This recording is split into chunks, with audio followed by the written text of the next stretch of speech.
कराची में यौम तशक्कुर के मौके पर ट्रैफिक पुलिस की जानिब से अफवाज पाकिस्तान से इजहार यकजहती के लिए रैली का इनेकाद किया गया। तफसीलात जानते हैं रैली में मौजूद नुमाइंदा बोल न्यूज़ मोहम्मद काशान से। जी काशान, बताइएगा क्या मनासिर देखे गए? जी बिल्कुल, देखिए मुल्क भर की तरह कराची में भी यौम तशक्कुर जो है शहन शान तरीके से मनाया जा रहा है। कराची में ट्रैफिक पुलिस की जानिब से टावर से मज़ार कायद तक बड़ी रैली का इनेकाद किया गया। इस टाइम पर DIG ट्रैफिक सैयद पीर मोहम्मद शाह साहब मेरा हमरा मौजूद है। सर, क्या भारत को पैगाम देंगे इस रैली के जरिए आप? देखिए, हम यही पैगाम है कि पूरा पाकिस्तान अफवाज पाकिस्तान के साथ खड़ा है।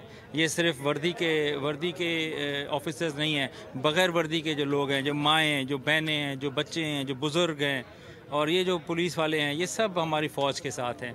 हमें फ़ख्र है ऐसी फ़ोर्स के ऊपर जिन्होंने हमारी पूरी दुनिया में इज़्ज़त करवाई और दुश्मन ने जब आँख उठा कर देखा तो उसकी आँख मिट्टी में मिला दी और आज हम शाना बशाना अपने अफवाज पाकिस्तान के साथ खड़े हैं। बहुत शुक्रिया सर। आप बिल्कुल आपने कहा कि रैली के अंदर जो है पुलिस हल्कारों की और अफसरान की एक बड़ी तादाद मौजूद है और शेरों की बड़ी तादाद मौजूद है जो कि पाकिस्तान जिंदाबाद के फलक शगाफ नारे भी लगा रहे हैं और अफवाज पाकिस्तान से मोहम्मद काशान अपडेट कर रहे थे।